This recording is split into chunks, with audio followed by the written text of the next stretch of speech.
أعوذ بالله من الشيطان الرجيم بسم الله الرحمن الرحيم وبه نستعين وصلى الله على سيدنا محمد وآل بيته الطاهرين اللهم صل على محمد وآل محمد.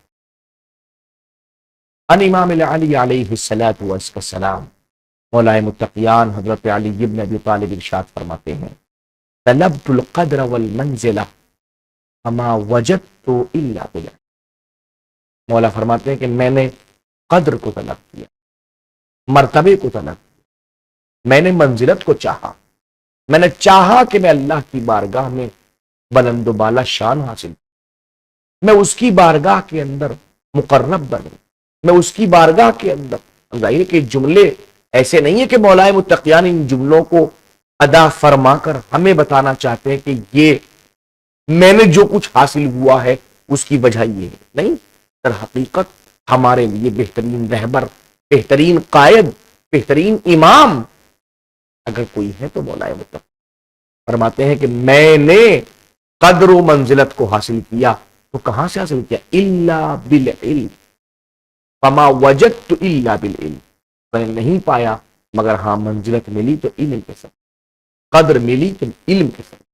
علم ہے تو منزلت بھی موجود ہے، قدر بھی موجود ہے. فرماتے ہیں تعلموا، زیادہ علم حاصل کرو، یعظکم قدرکم فی الدارین، اللہ تمہاری دونوں جہان میں یعنی آخرت میں بھی اور دنیا کے اندر بھی تمہاری قدر کو عظیم کر دے گا، تمہاری قدر بلند و بالا ہو جائے گی. تو بلند و بالا جبھی ہو سکتی ہے جب ایک انسان تحصیل علم. اللہ سبحانہ و تبارک و تعالی ہم سب کو تحصیل علم کی توفیق نہ. دراست النص و دراست الظاہر، گفتگو ہماری نص اور ظاہر سے متعلق چل رہی ہے، اور الحمدللہ اس سلسلے میں ہم نے آپ کی خدمت میں نص اور ظاہر کے معنی کو ایک حدیث کی روشنی میں پیش کرنے کی کوشش کی ہے.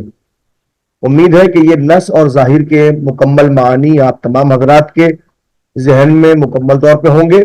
اور اس سلسلے میں ہم نے آپ کی خدمت میں عرض کیا تھا کہ نص کی دراست بہت زیادہ تاکید لفظی کو طلب نہیں کرتی کہ وہ اپنے معنی کے اندر چونکہ نص ہوتی ہے لہذا وہاں پر بہت زیادہ تاکید کی ضرورت نہیں پڑتی. البتہ جب ظاہر کا مسئلہ ہو تو وہاں پر تاکید کی ضرورت اس لیے پڑتی ہے کہ وہاں پر قطع اور یقین نہیں ہوتا.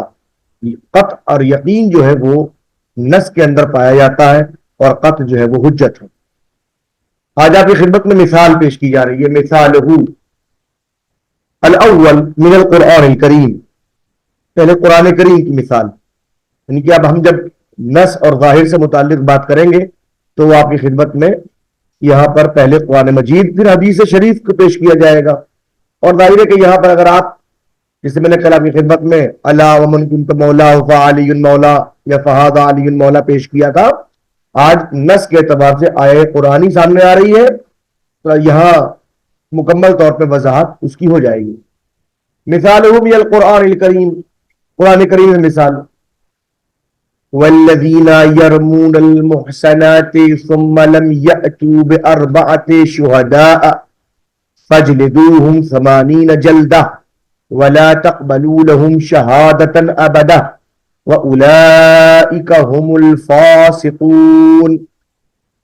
یہ قرآن مجید کی آیت نمبر سورہ نور کی آیت نمبر 4 ہے. آپ اس کو یہاں پہ دیکھ سکتے ہیں. سورہ نور کی آیت نمبر 4 یہ یہاں پہ موجود ہے. کل تک ترجمہ کر دوں میں آپ کی خدمت میں تاکہ آپ کو آسان ہو جائے سمجھنا.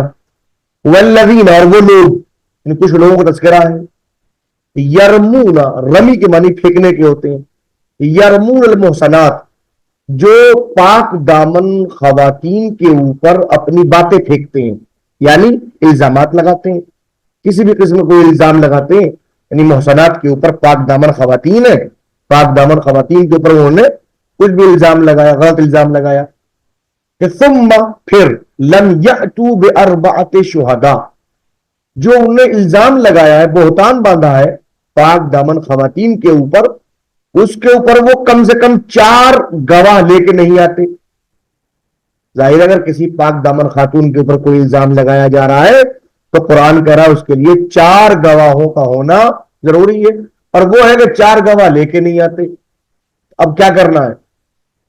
قرآن کہہ رہا فَجْلِدُوهُمْ 80 جلدہ، ایسے لوگوں کے اوپر جو ہے وہ 80 کوڑے مارے جائیں گے. یعنی ان لوگوں کے اوپر جو ایک مومنہ کی عزت کے ساتھ کھلواڑ کرتے ہیں اور گواہ پیش نہیں کرتے اپنے بات کے ثبوت میں، قرآن کہہ رہا ہے ان کو 80 کوڑے 80 کوڑے ان کو مارے جائیں گے. یہ تو ایک بات ہو گئی. فجلدوہم کے ساتھ میں یہ بات ہو گئی ایک، یعنی کہ اس کا یرمون المحصنات کا پہلا نتیجہ وَلَا تَقْبَلُوا لَهُمْ شَهَادَةً، یہ دوسری منزل ہے، اور ان کی شہادت کو قبول نہیں کیا جائے گا. یہ دوسرا مسئلہ ہے. کیا مطلب؟ انہوں نے کہا عید کا چاند ہوا، ہاں ہاں دیکھا، ہم لوگوں نے دیکھا ہے. اب کہنے والا وہ ہے، دیکھنے والا وہ ہے کہ جو اصلاً کسی پاک دامن خاتون کے اوپر الزام لگا چکا ہے. قرآن کہہ رہا ہے اس کی شہادت کو قبول نہیں کیا جائے. اب جو دیکھیں بات ہے نس کی بنیاد، دیکھیں یہاں تک معاملہ ظاہر کا چل رہا ہے. ابدا، یہ لفظ ابدا جو ہے یہ نس بنا دیا اس کو، اس منزل کے اوپر نس بن گیا. یہ کبھی بھی ان کی گواہی کو قبول نہیں کیا جائے گا، ہمیشہ. اب بدنی ہمیشہ. وہ اولئک هم الفاسقون، اور یہ تیسری منزل آ گئی اس منزل کے اوپر کہ جناب ایسے لوگ ہی ہمیشہ فاسق ہیں. فاسق ہی یہی لوگ ہیں، فاسق انہی کو تو کہتے ہیں. کہ ففی هذه الآیت الکریمہ، اس آیے کریمہ کے اندر یستفاد استفادہ ہوتا ہے من کلمت ابدا، کلمہ ابدا. میں نے بتایا یہ کلمہ ابدا اس کا ذکر یہاں کیا گیا ہے کس بات کا؟ حرمت قبول شہادہ، کہ شہادت کو قبول کرنا حرام ہے. کس کی؟ الذین، ان لوگوں کی یرمون المحصنات جو پاک دامن خواتین کے اوپر الزام لگاتے ہیں، ان کے اوپر بالکل بھروسہ نہیں کیا سکتا ہمیشہ کے لیے. ثم لم یأتوا باربعۃ شہداء، اب وہ 4 گواہ بھی لے کے نہیں آتے. حرمہ مؤبدہ، یہ ابدی حرمت ہے. کہاں سے معلوم ہوا؟ کذالک الانحصار کلمہ ابدا فی الدلالہ علی التأبید والاستمرار. اس لیے کلمہ ابدا کے انحصار جو پایا جاتا ہے وہ فقط ایک دلالت میں پایا جاتا ہے. وہ دلالت کون سی؟ علی التأبید، یہ ابدن پہ دلالت کرتا ہے، ہمیشہ کے اوپر. والاستمرار، اور استمرار کے اوپر دلالت کرتا ہے. لأنہا نص فی معنی التعبید، اس لیے کہ یہ تعبید کے معنی میں لفظ ابدا نص ہے. نص بات واضح ہوئی. لہذا اس منزل کے اوپر جب اس قسم کی آیے کریمہ سامنے آئے تو اب وہاں دوسرے معنی کا احتمال پایا ہی نہیں جاتا، امکان ہی دوسرے معنی کا نہیں. آگے آئیے الثانی من الحدیث، دوسری اب نص کی حدیث سے متعلق سمجھا چکا ہوں، لیکن میں مزید اس کی وضاحت سامنے آ جائے تاکہ معصوم کے قول کو سمجھنا آسان ہو جائے. المحرم اذا تزوج وهو يعلم انه حرام علیہ لم تحل له ابدا. یہ بھی اس منزل کے اوپر آپ دیکھیں گے تو مستمسک العروۃ الوثقی جلد نمبر 12 صفحہ نمبر 136 کے اوپر یہ پوری موجود ہے، اس کو وہاں پہ دیکھا جا سکتا ہے حدیث کو. اب میں پھر اس کا ترجمہ کر دوں. المحرم، محرم سے مراد وہ شخص ہے جو حالت احرام میں ہوتا ہے. جب اللہ توفیق دے ہم سے آپ کو انشاءاللہ عمرے پہ جائیں، حج پہ جائیں، جب آپ وہاں پہنچیں گے تو وہاں پہ آپ کو عمرہ کرنے سے پہلے، حج کرنے سے پہلے احرام باندھنا ضروری ہوتا ہے. خواتین کے لیے تو احرام ان کا اپنا لباس ہے. اللہ نے خواتین کو اتنی عزت بخشی ہے کہ وہ اپنے لباس کے اندر فقط تلبیہ پڑھیں گی، نیت کریں گی، وہ لباس ہی ان کا احرام بن جاتا ہے. البتہ حضرت مرد علیہ السلام کے لیے مسئلہ یہ ہے کہ ان کو اپنے تمام سلے ہوئے کپڑوں کو طرف رکھنا پڑتا ہے، اور صرف 2 کپڑے، بغیر سلے ہوئے 2 کپڑے، ایک لنگی کی طرز کے اوپر اور ایک اوپر چادر کی طرز کے اوپر ان کو پہننے ہوتے ہیں. بس یہی 2 ہیں، اس کے علاوہ کوئی اور کپڑا نہیں ہے. اور ساتھ میں اب نیت، اور نیت کے ساتھ میں تلبیہ، لبیک اللہم لبیک لبیک لا شریک لک لبیک ان الحمد والنعمت لک والملک لا شریک لک. یہ تلبیہ پڑھنا محرم ہو گئے. محرم ہو گئے کہ آپ حالت احرام میں آ گئے. حالت احرام میں تو ہوا کیا؟ 30 چیزیں محرم کے اوپر حرام ہوتی ہیں. 30 چیزیں احرام کی نیت کرتے ہی، تلبیہ پڑھتے ہی حرام ہو گئی. اس میں سے ایک چیز کا نام ہے زواج، شادی. اگر عورت محرم ہوئی ہے تو وہ شادی نہیں کر سکتی، مرد محرم ہوا ہے تو وہ شادی نہیں کر سکتا. اب ایک محرم ہے, احرام باندھ لیا, اسے پتا ہے کہ حالت احرام میں زواج کرنا, شادی کرنا, عقد کرنا حرام ہے. فقط عقد, انکحت اور قبیلت والا معاملہ اس حد تک بس. کہ لگا المحرم اذا تزوج, اب حدیث سمجھ میں آئے گی دیکھیے آپ کے, کہ حالت احرام والا انسان, خواہ مرد ہو یا عورت, اذا تزوج, اگر وہ نکاح کر لے, زواج کر لے, واو حالیہ ہے, وَهُوَ يَعْلَمْ, در حالانکہ وہ جانتا ہو اس بات کو, انہو کہ ان زواج حرام علیہ, اس کے اوپر حرام ہے, اس محرم کے اوپر زواج حالت احرام میں حرام ہے, وہ جانتا ہے کہ لم تحل لہ ابدا, اب زواج اس کے اوپر کبھی بھی حلال نہیں ہو سکتا, وہ کبھی بھی شادی نہیں کر سکتا. بات واضح ہو رہی ہے. اب لفظ ابدا ہی ہے یہاں پر بھی, جو اوپر آیا تھا یہ اسی لفظ ابدا نہیں, اس پورے کلمات کو نس میں تبدیل کر دیا. ففی هذه الروایہ الشریفہ, اس روایہ شریفہ کے اندر بھی ایضاً بھی ینتہا الی استمرار عدم حلیت المرأة المحرم, انتہا ہوتی اس بات کی طرف کہ استمرار پایا جاتا ہے اس بات میں, ہمیشگی پائی جاتی اس بات کے اندر, تعبیدیت پائی جاتی اس بات کے اندر, کیا کہ عدم حلیت المرأة المحرم, کہ کوئی بھی عورت محرم پر حلال نہیں ہوگی, الذی تزوجها فی حالت احرامہ, وہ کہ جس عورت سے اس نے حالت احرام میں شادی کی ہے.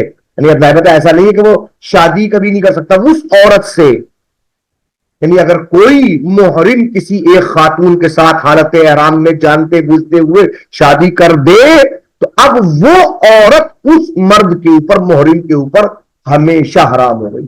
وَهُوَ يَعْلَمْ, در حالانکہ وہ جانتا ہو کہ ان الزواج حالت الاحرام حرام علیہ, کہ حالت احرام میں زواج کرنا اس کے اوپر حرام ہے. وَذَلِكَ, اور یہ کیوں, لِأَنَّ کلمہ ابدا نص, اس لیے کلمہ ابدا نص ہے, فی الاستمرار والتعبید, کس بات میں, استمرار میں اور تعبید میں, کما تقدم, اس لیے اس بات کو آپ نے قرآن مجید سے متعلق بھی اس نے دیکھ لیا آپ نے, ٹھیک ہے نا, اس بات کو آپ ہم نے آگے. اب دراست الظاہر, اما دراست الظاہر فقط وضع العلماء, نص کی بات تو سامنے آ گئی, نص سامنے ہوئی, معلوم ہو گیا, احتمال دوسرا پایا نہیں جاتا, لہذا آپ کو فقط اور فقط جو نص کے معنی ہے وہیں پہ رہنا ہے, تاکید کی زیادہ تلاش نہیں کرنی ہے. اما دراست الظاہر, لیکن جہاں نص سے اٹکے ظاہر کا مسئلہ سامنے آئے, فقط وضع العلماء قواعد, تو علماء نے بہت سارے قواعد وضع کیے, بنائے ہیں, اس لیے لتعیین ظواہر الفاظ, تاکہ معین کیا سکے کہ الفاظ کے ظاہری معنی کیا ہے, وہ تشخیصہا, اور مشخص کر دیا جائے ان ظواہر کو, بحوثہا, ان کے تمام بحوث کے ساتھ ساتھ, یعنی کہ کچھ ایسی ابحاث اور بحوث تیار کی ہیں, بحثیں تیار کی ہیں, جن بحث کو پڑھنے کے بعد آپ الفاظ کے ظواہر کو مشخص کر سکتے ہیں کہ لفظ کس معنی میں ظاہر ہے.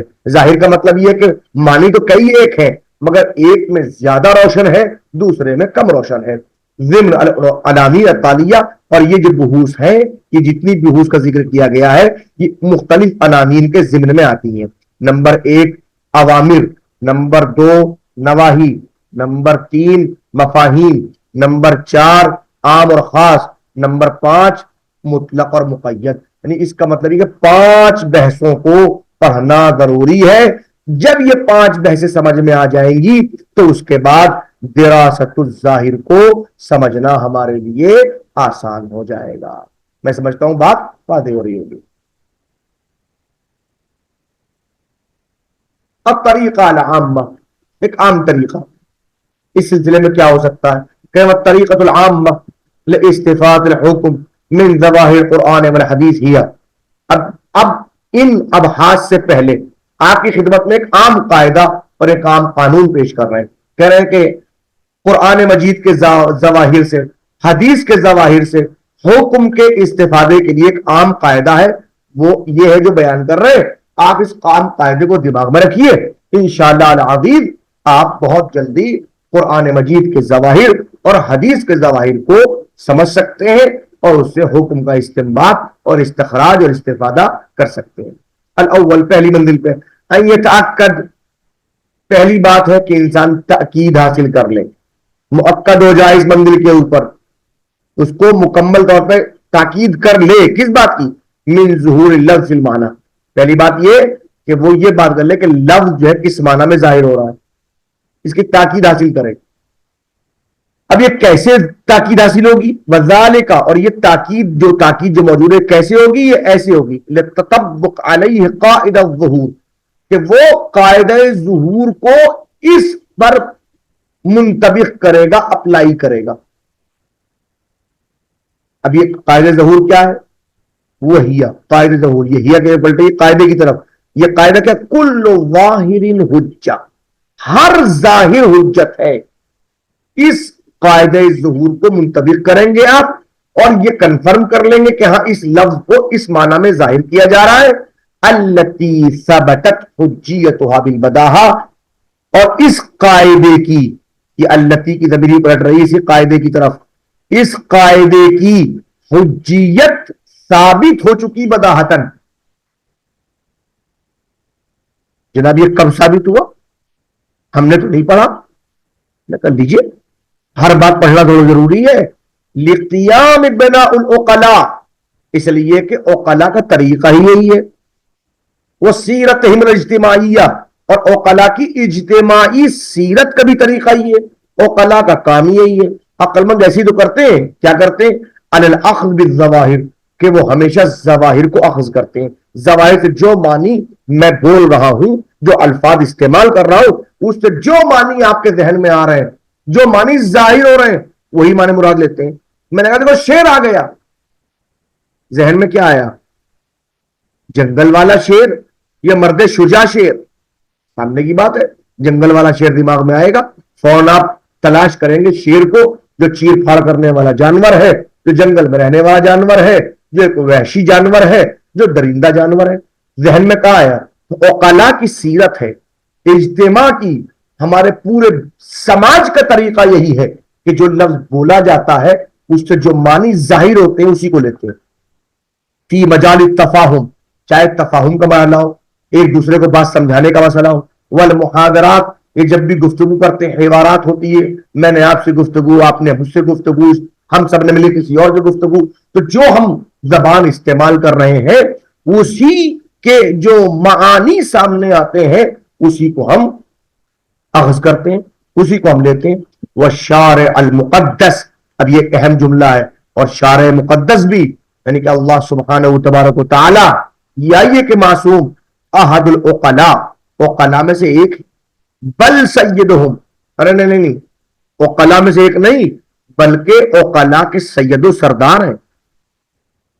وَلَمْ يُعْرِفْ عَنْهُ أَنَّهُ انتہج طریق جدید لہو فی عالم التفاہم، اور ہم کم سے کم شارع مقدس کی طرف سے، انہو کی نہیں پلٹائیے، شارع مقدس کی طرف، شارع مقدس کے حوالے سے ہم نہیں جانتے کہ انہو کے اس شارع مقدس نے انتہجا، ایک نیا راستہ تیار کیا ہو، طریقہ جدیدہ ایک نیا راستہ تیار کیا ہو، لہو فی عالم التفاہم، اس شارع مقدس نے تفاہم کے عالم میں، یعنی کہ بات کو سمجھنے سمجھانے کے لیے اپنے ان عقلاء کے راستے سے ہٹ کے کوئی اور نیا طریقہ بنایا ہو جس کی بنیاد پہ ہم کہہ سکیں کہ یہ طریقہ شارع مقدس کے سمجھنے سمجھانے کا ہے، وہ طریقہ ہم عام لوگوں کے سمجھنے سمجھانے کا ہے. ہم ایسا نہیں جانتے. وَإِنَّمَا الْمَعْرُوفُ عَنْهُ، بلکہ جو شارع مقدس سے متعلق، شارع مقدس سے معلوم، جو معروف ہے، جو عرف میں سب لوگ جانتے ہیں، وہ کیا ہے کہ انہو سار بنفس السیرہ الاجتماعیہ للعقلاء، کہ شارع مقدس بھی اپنے آپ کو عقلاء کے اجتماعی سیرت کے اوپر ہی چل رہا ہے، کہیں اور نہیں. وہ اسی راستے پر، اسی طریقے پر، اسی انداز سے، اسی اسلوب کے ساتھ کوئی نئے طریقے پہ شارع مقدس سامنے لے کے نہیں آ رہا ہے. تو ایک بات تو یہ ہے، ایک طریقہ عامہ تو یہ ہے اس منزل کے اوپر کہ آپ تاکید حاصل کریں اور اس قاعدے کو تطبیق کرتے ہوئے جو بھی ظواہر ہے اس کو لے لیں. الثانی، دوسری منزل، وَيَتَعَقَّدْ بَعْدَ ذَلِكَ، اور اب اس پہلی تاکید کے بعد پھر متاکد ہو جائے انسان من عدم وجود، کہ کوئی چیز ایسی موجود نہیں ہے کیسی مائے موصولہ ہے وہ چیز یمنع من الاخذ بہی کہ جو منع کر رہی ہے اس کو اخذ کرنے سے.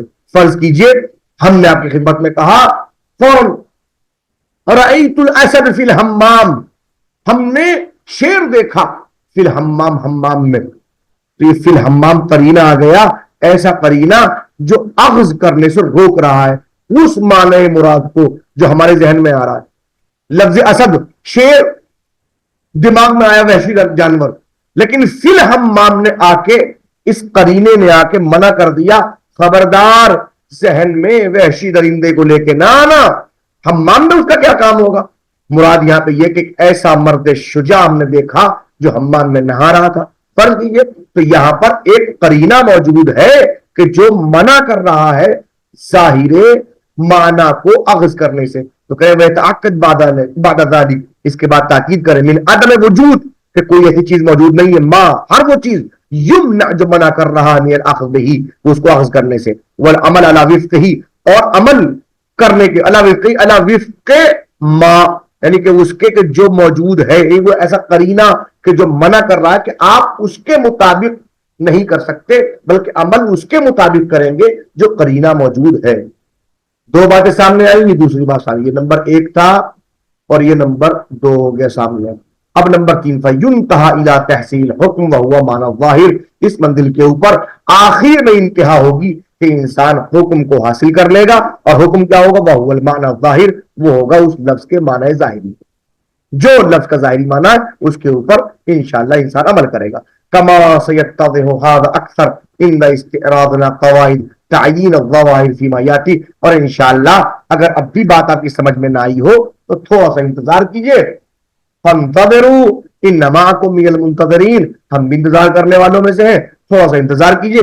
انشاءاللہ العزیز جب آپ کی خدمت میں اس ظواہر کو معین کرنے والے قواعد کو الگ الگ طور پہ پیش کیا جائے گا، ہم استعراض کریں گے، پیش کریں گے، تو وضاحت آپ کی خدمت میں اکثر ہو جائے گی. فیما یاتی انشاءاللہ یہ قریب ہم آپ کی خدمت میں پیش کرنے والے ہیں کہ ہم ہر بحث کو الگ الگ طور پیش کر کے یہ بتائیں گے کہ کس لفظ کے معنی کو کیسے ظاہری طور پہ معین کیا جائے گا. انشاءاللہ اس کا انتظار کیجئے اور اس وقت تک کے لیے انشاءاللہ اپنے آپ کو آمادہ کیجئے کہ آپ جو ہے وہ اس منزل کے اوپر آ کر سمجھ سکیں کہ ہم کس طریقے سے لفظ کے ظاہری معنی کو مشخص کر رہے ہیں.